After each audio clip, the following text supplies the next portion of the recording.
Sa mapagpalang umaga po sa inyong lahat. Kung kayo po ay may mga hawak na Biblia, ay makibukas po kayo sa akin sa Aklat ng Awit 124, 1-8. Awit 124, 1-8. Kung nariyan po kayo, sama-sama po nating basahin. Ano kaya't kung si Yahweh ay di pumanig sa atin? O Israel, ano kaya yaong iyong sasabihin? Kung ang Diyos na si Yahweh sa amin ay di pumanig, noong kami salakayin ng kaaway na malupit, maaring kami noon ay nilamon na ng buhay sa silakbo ng damdamin at ng galit na sukdulan. Maaring kami noon ay natangay na niyong agos, na anod sa karagat at tuloy-tuloy na nalunod. Sa lakas ng agos, nooy nalunod nga kaming lubos. Tayo ay magpasalamat. Si Yahweh ay papurihan pagkat tayo iniligtas sa malupit na kaaway. Ang katulad nating ibong sa bitag ay nakatakas. Lubos tayong nakalaya nang ang bitag ay mawasak. Tulong nating kailangan ay kay Yahweh nagbumula pagkat itong lupa't langit, tanging siya ang lumikha. Ang Diyos po ang magpala ng kanyang salita. Samahan niyo naman po ako sa isang panalangin. Ama namin Diyos, marami pong salamat sa umagang ito.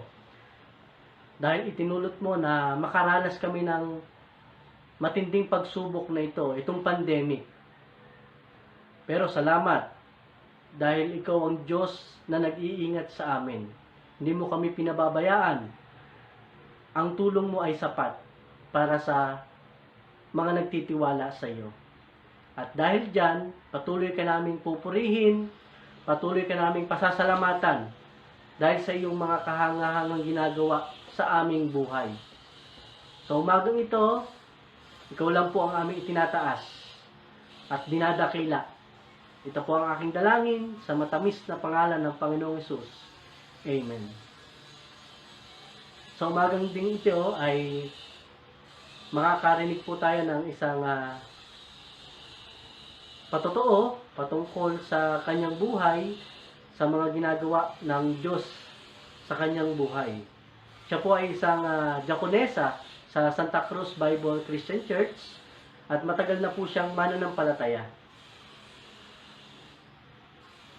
Patuloy natin purihin ang Panginoon sa buhay ni Ate Luz Alipio. Salamat po. Magandang umaga po sa lahat ng PBCM family. Ako po ay nagpapasalamat sa pagkakataong ito na makapag-share ng aking papurit pasasalamat sa ating Diyos na sinasamba, lalo't sa panahon ng pandemic o krisis na ating mundo. Nais ko po munang magpakilala sa maraming kapatiran na marahil nagtatanong bakit taga Pampanga ko at sa Laguna pa ako sumasamba. Ako po si kapatid na Baby Luz Reyes Alipio, nakakilala sa Panginoon dito sa Mother Church, sa PBCC, sa isang fellowship ng mga kabataan with Elder Robert K. as speaker sa pag-imbita po ng aking office mate at friend na si Celia Labisores na elder sister ni Pastor Dong. Mula po noon, ako'y tuloy-tuloy na nakadalo sa mga gawain hanggang makalipat sa pitat ko ang PBCC. Doon kami ni Ate Nida nabunot ng mga elder para tumira sa guardhouse para mag-asikaso sa mga student pastors, speakers at pag may fellowship sa church. Hanggang dumating yung panahon na nagsara ang Jack and Jill sa Bagong Ilog na kung saan ako nagtatrabaho. Na kami taga-office ay may option na lumipat sa mga provincial plant, pero ang mga magulang ko po at mga kapatid ay nagpasyang pauwi nila ako at tinuruan nga ako ni Kuya Oscar kung saang church ako pwedeng sumamba sa katulad nating evangelical church. Pero hindi po nagtagal, bumalik ulit ako sa PBCC at umuwi nila ako sa kapatid ko sa Blumentritt upang matulungan siya sa kanyang negosyo. Sa panahon yon, nagsisimula na po ang BS sa Laguna na pinasimulan po ni Ate Vivian, Pastor Dong, Ate Alice, Ate Vicky, at nang regular na po ang BS, doon na rin po sina Kuya Oscar, Ate Linda, Pastor Jeremy, Pastor Jason, at kapatid na Demet. Pag uwi po ng Saturday ni Ate Nida, dinadaanan po ako sa Blumentritt para asikasuhin namin yung pananambahan sa loob ng bahay nila. At nang dumami po kami, pati mga Sunday schoolers, ay lumipat kami sa kalapit bahay ni na Ate Nida sa kanilang garahe. At dumami po ang sa looban na dumadalo at mga Sunday schoolers. Doon po kami sa terrace ni Tia Julie at nang lumaon ay lumipat kami doon sa malit na bahay ni Chiome na kapatid ni Tia Julie. Hanggang tumugon ng Panginoon sa panalangin ng mga taga-PBCC leaders na makabili ng lupa na pinangunahan ni na Kuya Oscar at Ate Linda, at doon sa na-assign si Pastor Dong at doon na naglagi sa Laguna. At ang lumaon ay na-assign na rin po si Pastor Jimmy. At nang organize na po ang church, nagpasya po ang mga leaders sa PBCC na magtalaga ng mga leaders o deacons para may makatuwang sina Pastor Dong at Pastor Jimmy sa gawain. Sabi ni Kuya Oscar, yamang kami deacons sa PBCC ni Ate Nida ay kami dadagdagan na lang. At doon nga po ako napatira sa bahay ni Ate Nida. Nung panahon yun, hindi pa po retired si Ate Nida, kaya ang brother po ni Ate Nida na si Apen ay niyaya niya akong mag-partner kami sa negosyo, kaya doon po ako napatira sa kanila. Nung tumagal po, sinabihan ako ng magulang ko na kung sa Laguna ako maglalagi, hanap ako ng bahay para hindi ako nakikitira at nakikibahay po kina Ate Nida. At nang lumaan po ay nakabili po ako ng lote sa tabi ni na Ate Nida. Tuloy-tuloy po ang gawain. At ako tuloy-tuloy nakadalo sa SBCC. Pero ang dumating ang time na nagkasakit na po ang nanay ko at madalas na akong umuwi ng Pampanga. Pero hindi po naging dahilan yun ang paghahalaga ako sa nanay ko na almost 10 years po siyang bedridden. Dahil pag may fellowship na kailangan ako tumulong, bukod sa worship Sundays, ay pinapalitan po akin ang mga kapatid sa pag-aalaga sa aking nanay. Malaking gabay po sa akin at sa aking pamilya ang kanyang salita sa Acts 16:31. Sumampalataya ka sa Panginoong Hesus, ikaw at ang buong sambayan ay maliligtas. Ganon din po ang awit 112:1-3. Purihin si Yahweh, mapalad ang tao na may takot sa Diyos, siya'y sumusunod at ng buong alindog. Ang kanyang lipi nagiging dakila, pati ang kanay pinagpapala. Patuloy po akong ginabayan ng Panginoon. Noon at hanggang mawala ng magulang ko, tuloy-tuloy pa rin po akong nakapaglingkod dito sa SBCC. Bagamat hindi na ako nakapagbahay kasi nag-migrate na po yung kapatid kong makakasama ko dito sa Laguna. Kaya salamat sa Panginoon at kahit punta-punta na lang akong every Sunday at kumigawain, tuloy-tuloy po ako dito sa SBCC. Sabi nga po sa unang Samuel 12:14, kung mamumuhay kayo may takot kay Yahweh, kung maglilingkod kayo sa Kanya at susundin ang Kanyang kalooban, kung hindi nyo lalabagin ang Kanyang mangutos, at kung kayo at ang inyong hari isusunod kay Yahweh na inyong Diyos, magiging maayos ang inyong pamumuhay. Ngunit kapag hindi kayo sumunod sa Kanya, bagkus ay lumabag sa Kanyang utos, parurusahan niya kayo. Ako'y nagpapasalamat sa ating Panginoon na bilang isang senior ay lagi akong iniingatan at ginagabayan sa dalawang bahay na aking naalagaan, pati si Ate Nida na isang PWD na hindi kami pinagkulang sa aming mga pangangailangan, pati ang aking mga mahal sa buhay. Mula noong mag-lockdown hanggang ngayon, na lagi ako inaalala ng aking mga kapatid, mga hipag at mga pamangkin dahil malayo nga sila sa akin. Sabi ko lagi sa kanila, ako okay at may Diyos akong kasama lagi at nagbibigay ng kapayapaan sa panahon ng ganitong krisis. Sabi nga sa DCAS ang COVID-19 ay ang epidemic na nagpabago ng ating buhay, negosyo, kapaligiran at halos lahat sa mundo. Pero hindi kailanman mababago ang pagsamba natin sa ating Diyos na buhay.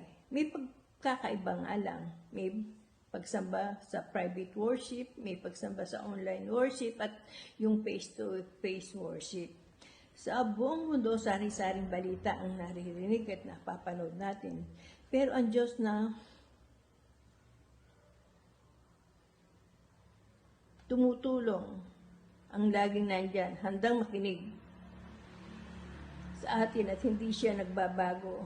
Note at ngayon, sabi sa awit 19, ang langit ay nahahayag na ang Diyos ay dakila, malinaw na nagsasaad kung ano ang kanyang gawa. Bawat araw, bawat gabi, ang ulat ay walang patlang, patuloy na nag-uulat sa susunod na gabi't araw. Kaya mga kapatid, ang ganitong kapanahunan sa krisis, may mga samot-saring pagbabawal sa atin, hindi lang ang mga leaders natin, bagkus ang gobyerno natin, lagi po tayong sumunod upang lalo tayong pagpalain ng ating Diyos. Purihin po ang Diyos. At ngayon ay maririnig po natin ang awitin ng Team Alan. Salamat.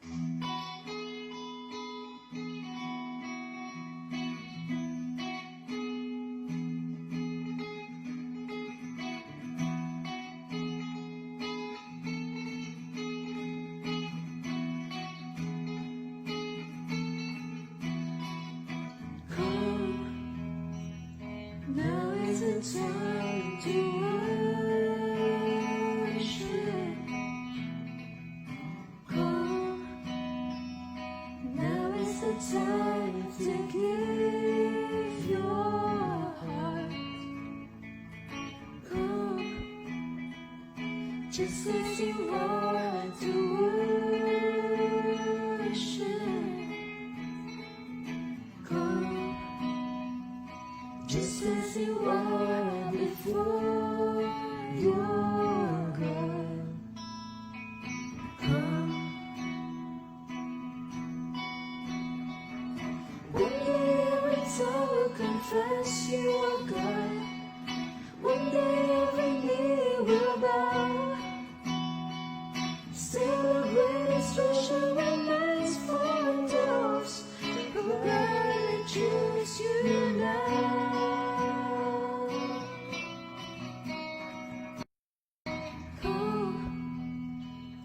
Now is the time to worship. Come.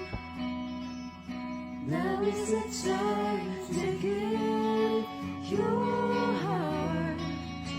Oh, come.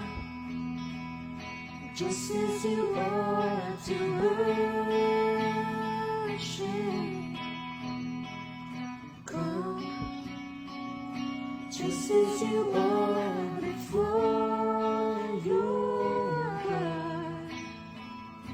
Come. One day every tongue will confess you are God. One day every knee will bow. Still the greatest treasure remains for those who gladly choose you now. One day every tongue will confess you are God. One day every knee will bow. Still the greatest treasure remains for those who gladly choose you now. Come. Now is the time to worship. Come. Now is the time to give your heart. Come. Just as you are to worship. Come. Just as you are before your God. Come. Come. Come.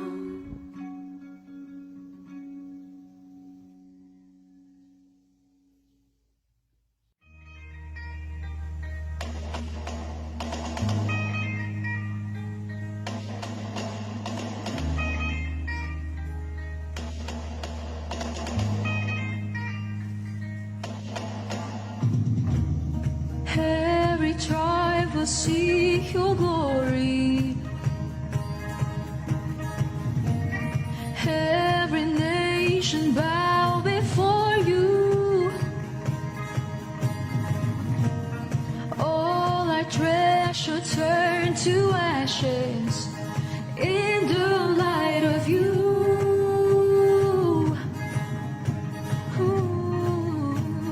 As we're singing, holy is the Lord Almighty. Only you are worthy, worthy of it all. Every tribe will see your glory. Every nation bow before you. Ooh, all our treasure turn to ashes in the light of you. Ooh, as we're singing, holy is the Lord Almighty. Only you are worthy, worthy of it all. Praise and glory, honor and strength unto our God, unto our God. Matchless, endless, love unrestrained. This is our God. Every tribe sing, praise and glory, honor and strength unto our God, unto our God. Matchless, endless, love unrestrained. This is our God. Every tribe sing, hey oh, hey oh, hey oh, ah. Hey oh, hey oh, hey oh, ah. We sing, hey oh, hey oh, hey oh, ah. Hey oh, hey oh, hey oh, ah. There is no one like our God, no one. There is no one like our God. There is no one like our God. There is no one like our God. Wala kang katulad, O Diyos. Wala kang katulad, O Dios. No hay nadie como nuestro Dios. No hay nadie como nuestro Dios. There is no one like our God. We sing, there is no one like our God. There is no one like our God. There is no one like our God. Praise and glory, honor and strength unto our God, unto our God. Matchless, endless, love unrestrained. This is our God. Every tribe sing, praise and glory, honor and strength unto our God, unto our God. Your matchless, endless, love unrestrained. This is our God. This is our God. Hey oh, hey oh, hey oh, ah. Hey oh, hey oh, hey oh, ah. Hey oh, hey oh, hey oh, ah. Hey oh, hey oh, hey oh,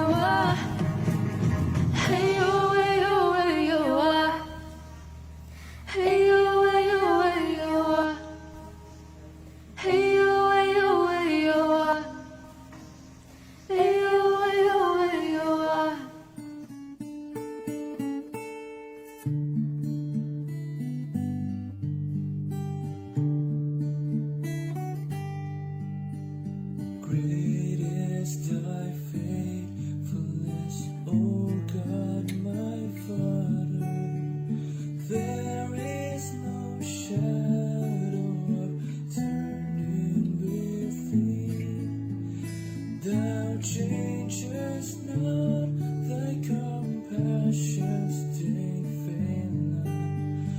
As thou hast been, thou forever will be.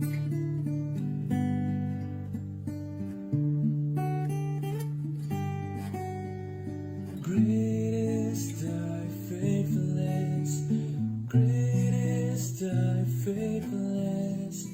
Morning by morning, new mercies I see.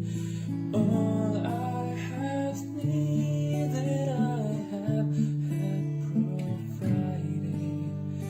Great is thy faithfulness, Lord, unto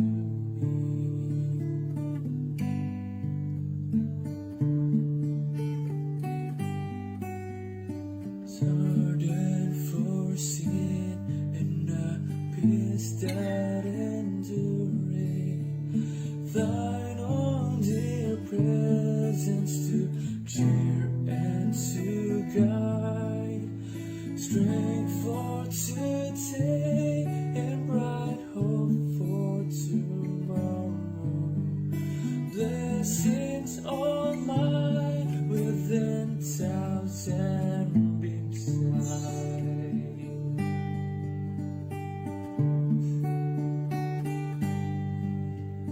Great is thy faithfulness, great is thy faithfulness, Lord. Every morning new mercies I see, and all I have needed I have had provided.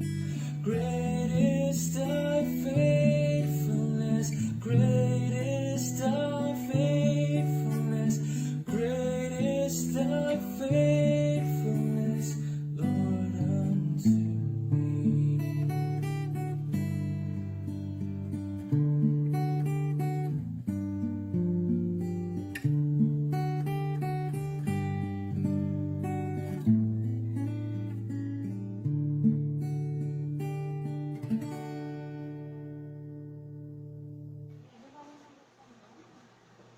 Magandang umaga po sa inyong lahat. Tayo po ay manalangin. Salamat Lord sa umagang ito na ibigay ninyo sa bawat sa amin. Salamat po at bagamat kami hiwa-hiwalay ay kakasamba kami ng sabay-sabay sa inyo Panginoon. Lord, tunay nga po na Ama, ikaw ang siyang nakakita sa bawat sa amin, sa kanilang tahanan, at ikaw din po ang siyang nakakaalam kung meron kami mga karamdaman. Kaya sa mga oras na ito, Panginoon, kung merong karamdaman kami ay pagalingin. Kung merong mga problema ay bigyan ng kalutasan. Kung merong mga pangangailangan ay bigyan ito at matugunan. At ikaw po ang siyang manguna muli sa aming bansa, lalo na sa aming Pangulo. Ikaw ang siyang maggabay, tumulong sa Kanya, magbigay ng kalakasan, ng karunungan, Panginoon. At maging sa lahat ng kawani ng gobyerno, hanggang sa pinakamababang antas ng barangay, ikaw po ang siyang manguna, Panginoon. At dalangin din po namin ang mga frontliners namin, hindi lamang mga doktor, ang mga nurses, ang mga medical technician, Panginoon, kundi maging aming mga kasundaluhan at mga kapulisan, kabayaan mo sila, Panginoon. Tulungan ninyo at patuloy na bigyan din ng kalusugan, Panginoon. Doon po sa mga na infect na ng virus na ito, Panginoon, dalangin namin na sila ay maka-recover at dalangin din po namin na huwag na pong tumas pa ang mga namamatay, Panginoon. Lord, mas lumami ang makarecover dito, Panginoon. At lain ko rin po sa inyo ang aming PBC family. Tulungan mo po ang mga liderato nito, ang mga kapatid. Lalo-lalo na po yung mga kapatid na walang mga kaya sa buhay, Panginoon. Ikaw po siyang pumalalay sa kanila, magabay sa kanila, tumulong sa kanila, Panginoon. Lord, sa pamagitan ng panalangin na ito ay aming ibinibigay sila sa inyo, Panginoon.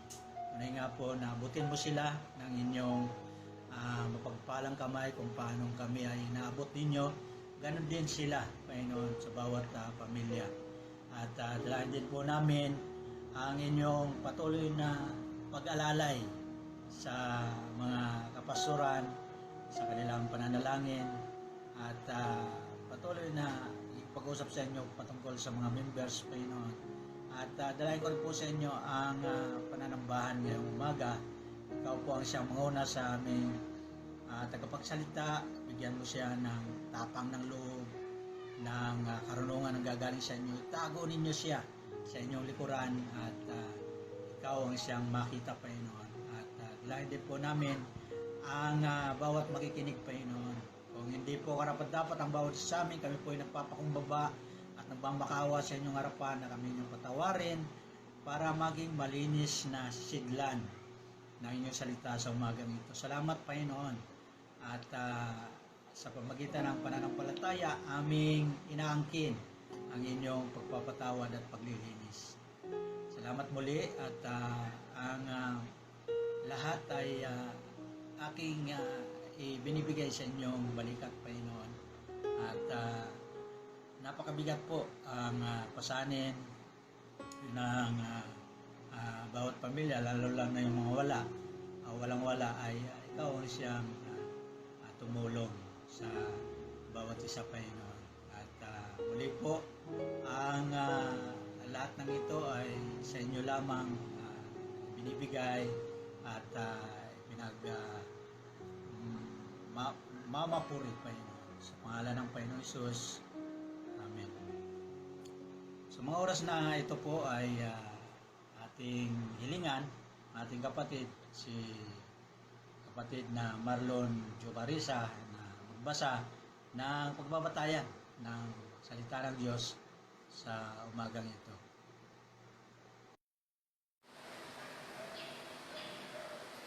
Ngayon naman po, ang ating pagbabasihan ng ating mensaheng yung umagang ito ay sa Aklat ng Juan, verse 1 to 6, chapter 14, verse 1 to 6. Ganito po ang pagkasabi sa talata. Si Jesus ang daan. Huwag na kayong mabalisa, sumampalataya kayo sa Diyos. Sumampalataya din kayo sa akin. Sa bahay ng aking ama ay maraming silid. Kung hindi ito totoo, sasabihin ko ba sa inyo, pumunta ako roon upang ipaghanda ko kayo ng inyong matitirhan. At kapag maipaghanda ko na kayo ng matitirhan, ako'y babalik at isasama ko kayo upang kayo'y makapiling ko kung saan ako naroon. At alam ninyo ang daan papunta sa pupuntahan ko. Sinabi sa kanya ni Tomas, Panginoon, hindi po namin alam kung saan kayo pupunta. Paano namin malalaman ang daan? Sumagot si Jesus, Ako ang daan, ang katotohanan, at ang buhay. Walang makakapunta sa Ama kundi sa pamagitan ko. Diyos naman magpala sa pagkabasa ng kanyang salita. Ngayon naman po, kapalad tayo ngayong umaga. Marinig po natin ang isang kapatid magbibigay ng tanging bilang. Walang iba po, mula po sa Hulo Bible Christian Church, ang tinatawagan ko po si kapatid na Eman Respeto.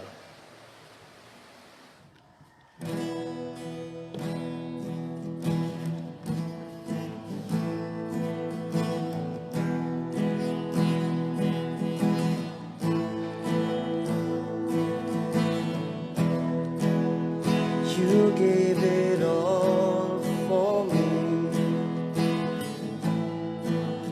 My soul beside my everything.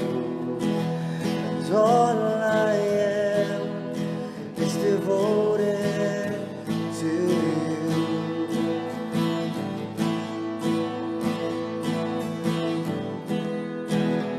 How could I fail to see you are the love that all I am is devoted to you. And oh, how could I not be moved, Lord, here with you? So have your way in me, 'cause Lord, there is just one thing that I will sing. This is my cry, my one desire, to be where you are, Lord, now and forever. It's more than a song. My one desire is to be with you, is to be with you, Jesus.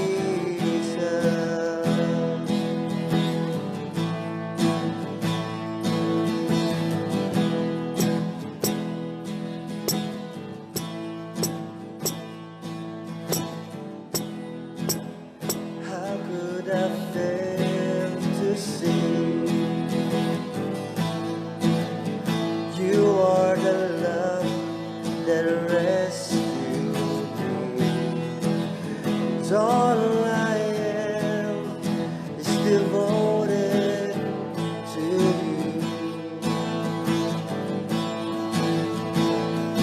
And oh, how could I not be moved, Lord, here with you? So have your way in me, 'cause Lord, there is just one thing that I will sing. This is my pride, my one desire is to be where you are, Lord, now and forever. More than a song, my one desire is to be with you, is to be with you. This is my pride, my one desire is to be where you are, Lord, now and forever. It's more than a song. My one desire is to be with you, is to be with you, Jesus.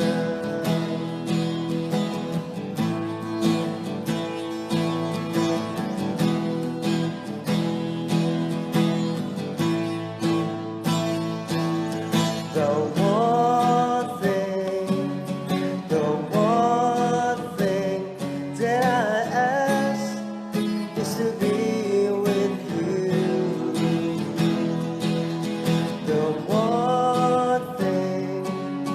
The one thing that I ask is to be with you. Ang atin pong tagapagsalita ngayong umaga ay kasalukuyang pastor ng Cavite Bible Christian Church. Siya po ay isang binata at napakasipag sa gawain. Ihanda po natin ang ating mga sarili sa pakikinig ng salita ng Diyos na dadalhin po sa atin ni Brother Glenn Ipumuseno.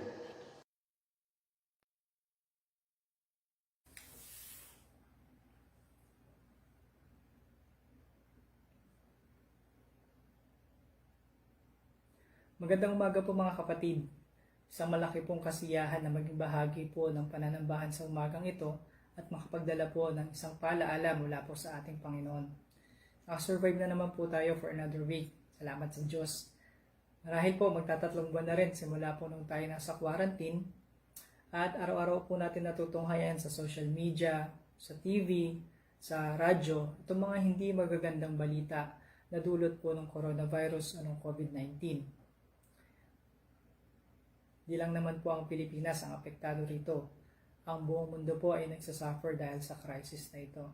Kaya hindi po natin siguro masisisi na kung merong ilan sa atin o ang karamihan po sa atin ay nababahala o nababagabag sa kung anong mga mangyayari sa mga susunod na linggo, sa mga susunod na buwan, o sa mga susunod na taon. Samahan niyo po ako, pagbulay-bulayan po natin ang mga talatang binasa po ng ating kapatid kanina. Kaya pa ba nyo? Or kaya nyo pa ba? Marami po tayong mga problema pinagdaraanan.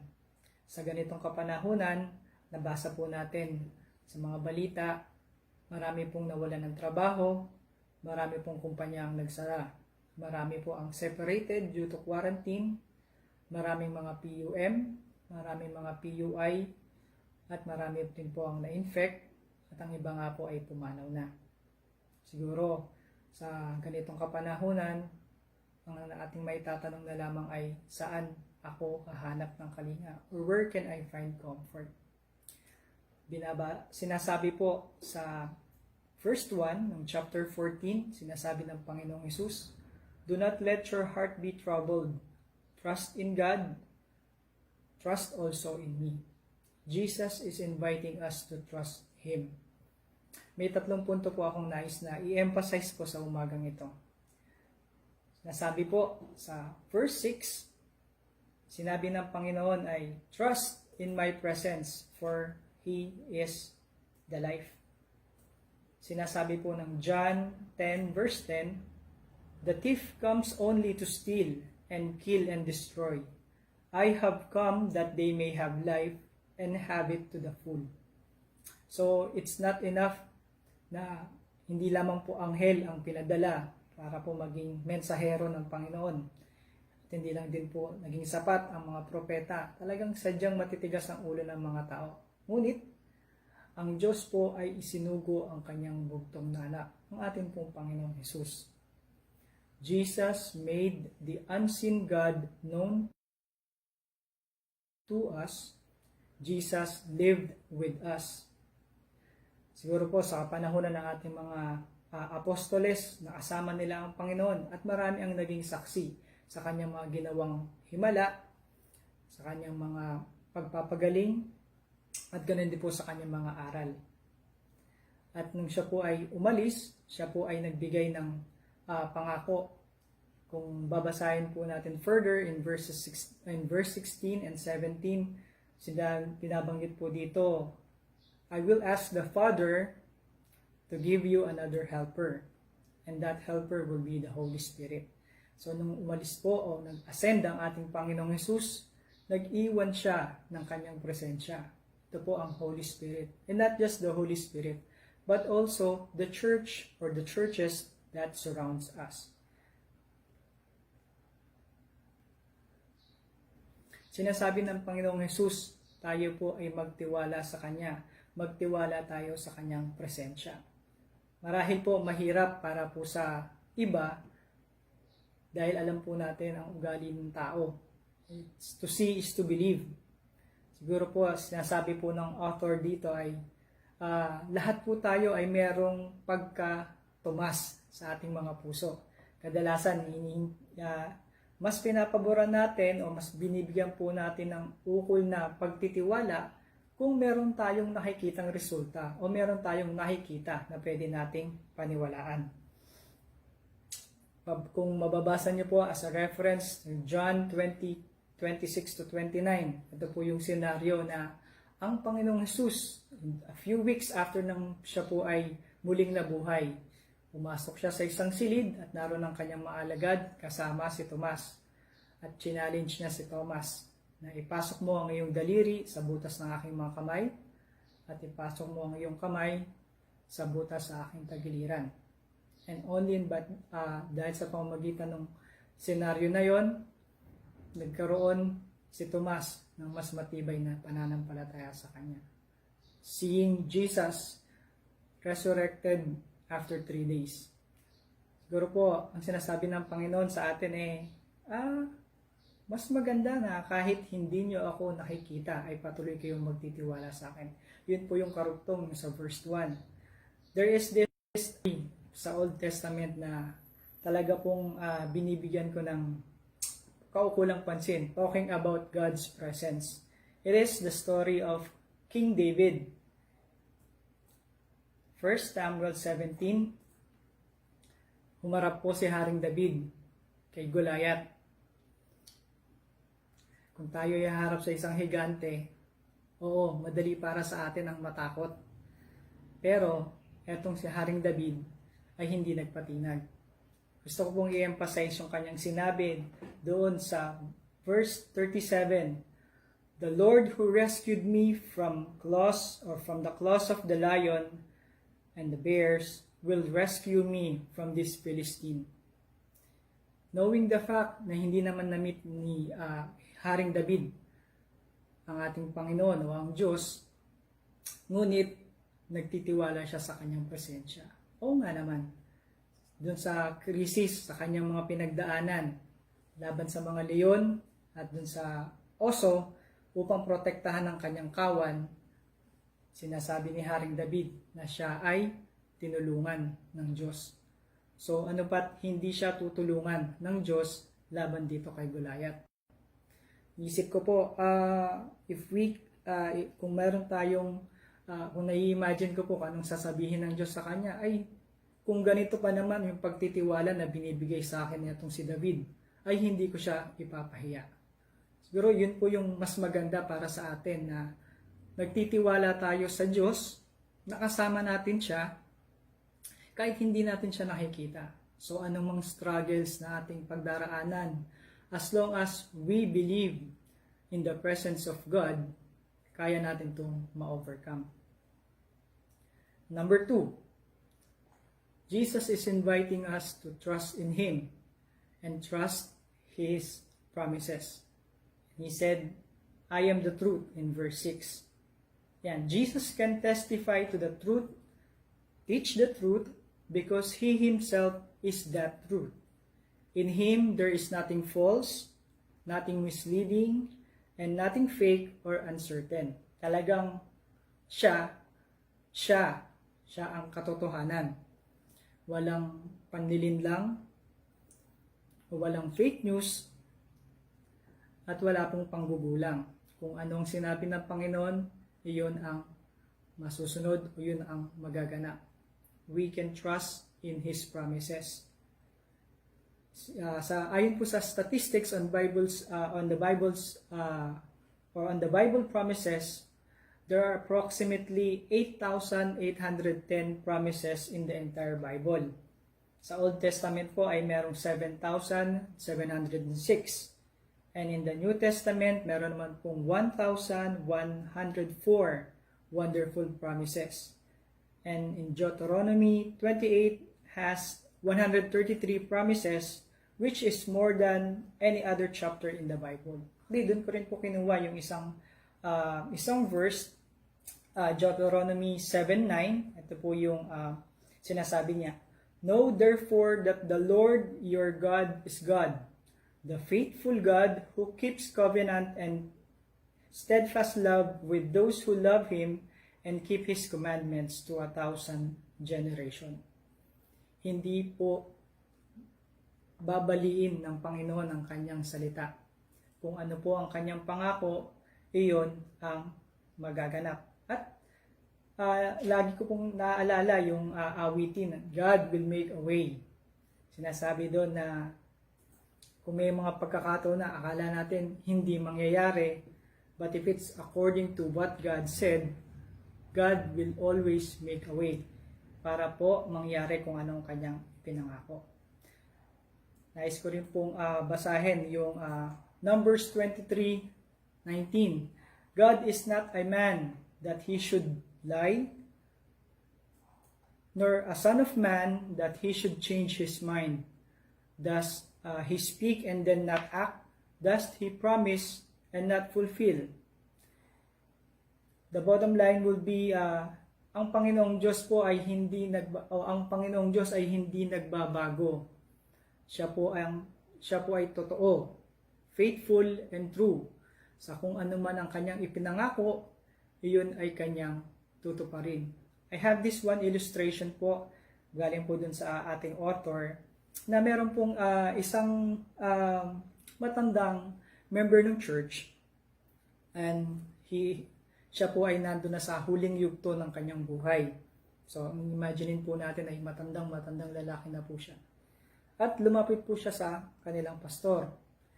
Sabi po niya ay, nararamdaman ko na ang pagtapos ng aking buhay o ang pagtatapos ng aking buhay, ngunit hindi ko maalala yung mga pangako ng Panginoon sa akin. Nagkakaroon tuloy yung matanda ng pagkabahala. Ngunit niremind siya ng pastor. Just one question. Ang sinabi ng pastor sa kanya ay, kapatid, ang Diyos ba ay nakakalimot? And without even answering, the old man smiled. And he said, though I forget His promises, I know and trust the Lord that He never will. Yun po ang katotohanan. Maybe due to old age, nagiging makakalimutin tayo. Meron siguro tayong mga memory verses na hindi na natin maalala that we used to be using, maybe sharing them to our friends or maybe to our churchmates. But somehow as old age goes, nakakalimutan natin. Pero ito yung sinaalala ng pastor sa kanyang miyembro, na ang Diyos ay hindi nakakalimot. And then, in just a few days, namatay itong matanda. But he died peacefully, knowing that Jesus will never, or knowing that God will never break His promises. Number 3, Jesus is inviting us to trust in my path. Binabanggit po sa verses 4 to 6. Basahin ko po siya. You know the way to the place where I am going. Thomas said to him, Lord, we don't know where you are going, so how can we know the way? Verse 6 says, Jesus answered, I am the way and the truth and the life. No one comes to the Father except through me. Sinasabi ng Panginoon dito, hindi ko lang ipapakita sa iyo yung daan. Maybe, hindi ko lang sasabihin sa iyo kung saan ka pupunta o saan ka dadaan. Hindi ko siya i-sketch sa iyo ang daan papunta sa langit. Ngunit ang sinasabi ng Panginoon ay siya mismo ang daan.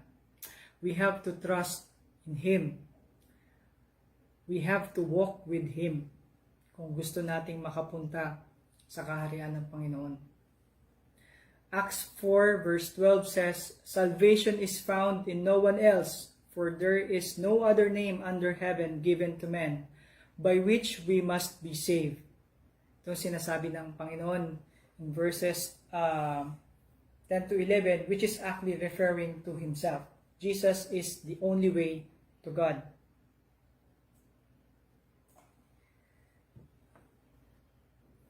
In these times of crisis, there are times that we feel we are lost. Dahil sa dami ng ating problema, marahil tayo nagugulumihanan or tayo po ay babahala at hindi na po natin alam kung saan tayo pupunta. Pero ito ang sinasabi ng Panginoon sa atin. Sa Kanya tayo pumunta. When we follow the way of the Lord, makakasigurado tayo, makakatiyak tayo na hindi tayo mapapahamak o maano.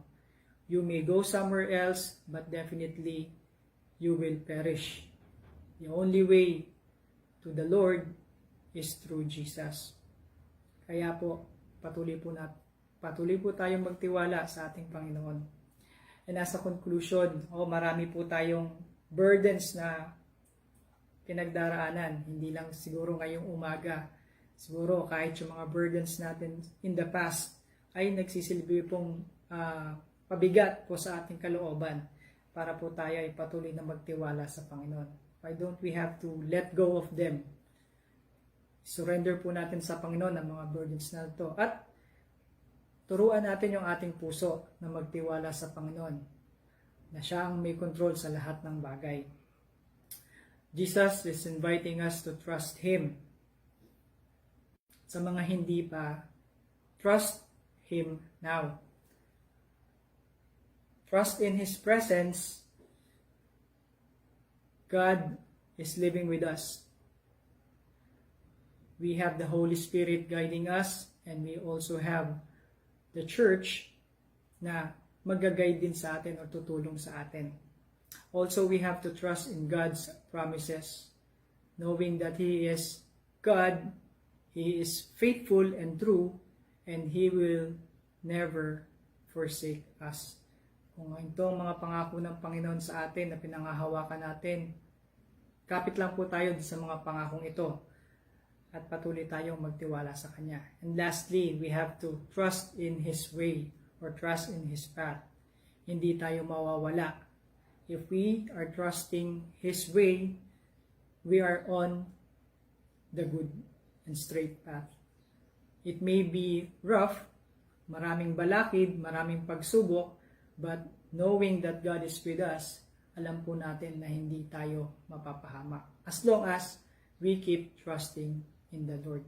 Marahil po nababagabag tayo for next week, for next month, or for next year. Ano na ang kahantungan ng Pilipinas? Anong kahantungan ng aking pamilya? Anong kahantungan ko? In the next few months, bahala na ang Panginoon. Basta patuloy akong magtitiwala. At dapat tayong patuloy na magtiwala sa Kanya. Sabi dito, Proverbs 3:5-6, trust in the Lord with all your heart and lean not on your own understanding. In all your ways acknowledge Him and He will make your paths straight. Sabi dito, not on your understanding. May mga pagkakataon po na kadalasan, things do not go on our way. But we should not be sad or worried. Kasi kung may mga pagkakataon na hindi po umaakma dun po sa kagustuhan natin, yung mga pangyayari, ang ibig sabihin po nito ay naayon iyon sa kagustuhan ng Panginoon. And in Joshua 29:11, may plano ang Panginoon para sa atin. Kaya po, kung patuloy tayong magtitiwala sa Panginoon, buhos po natin yung ating puso sa Kanya at maintindihan niya tayo. Bigyan niya tayo ng kapayapaan na nagmumula sa Kanya. Lastly, I want to remind everyone. Meron po akong isang napanood na video clip just a few weeks from YouTube. Ito po yung kanyang mga sinabi. Yan. A droplet of doubt will create a ripple of what ifs and worries in your heart. Kahit malilit o katiting lang daw po, nagkapatak lang na pag-aalinlangan sa ating pananampalataya, maaari na itong mag-create ng ripple po ng what ifs o ng pag-alala. At isa pang reminder, wag po tayong maging warrior. Opo, marami po tayong pinagdadaan ng mga problema, marami po tayong struggles, but in these times, what we can do best is to become a warrior who keeps on holding on his shield of faith. Taas po natin ang matibay. Ito pong ating pananggalang. The shield of faith will become our armor against po sa lahat po ng ibabato sa atin ng kaaway. Tugunin po natin ang mensahe sa pamamagitan ng awit. Sabay-sabay po nating kantahin ang Kahit na Kubo.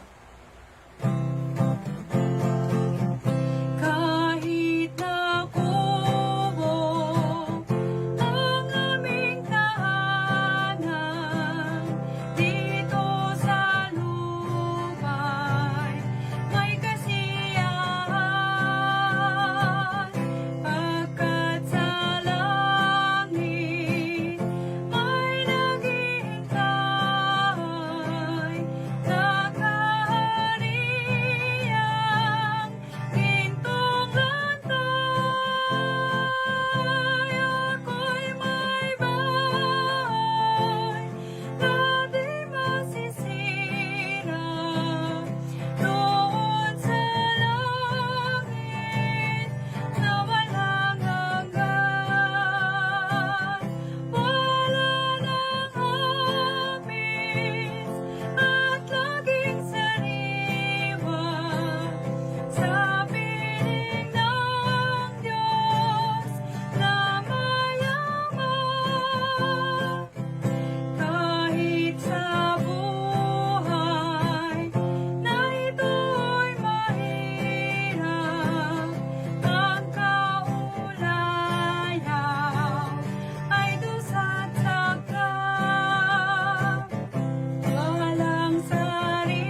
Tayo po ay manalangin ng pangwakas. Maraming salamat po aming Ama sa iyong mensahe sa amin sa umagang ito.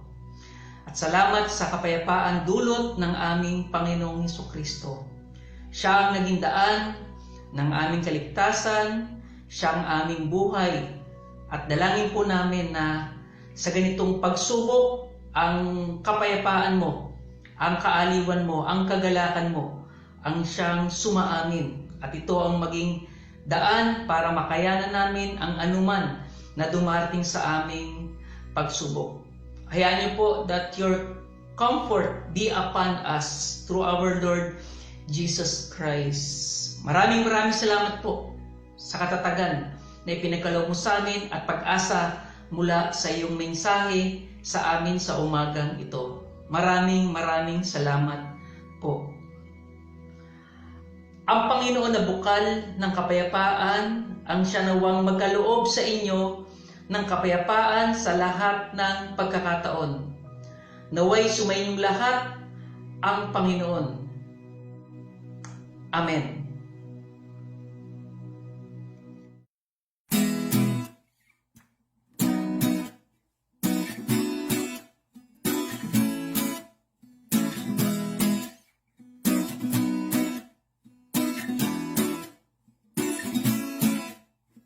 Lord, you are good and your mercy enduring forever. Lord, you are good and your mercy enduring forever.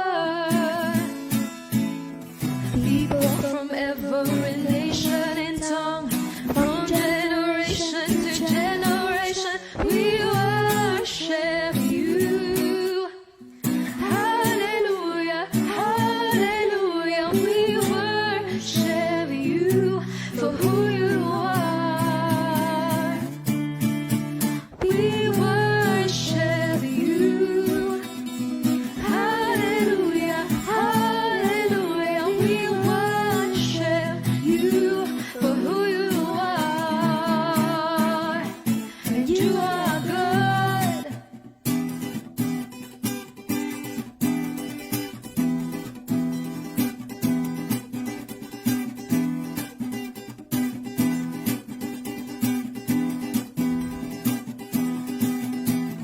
Lord, you are good and your mercy enduring forever.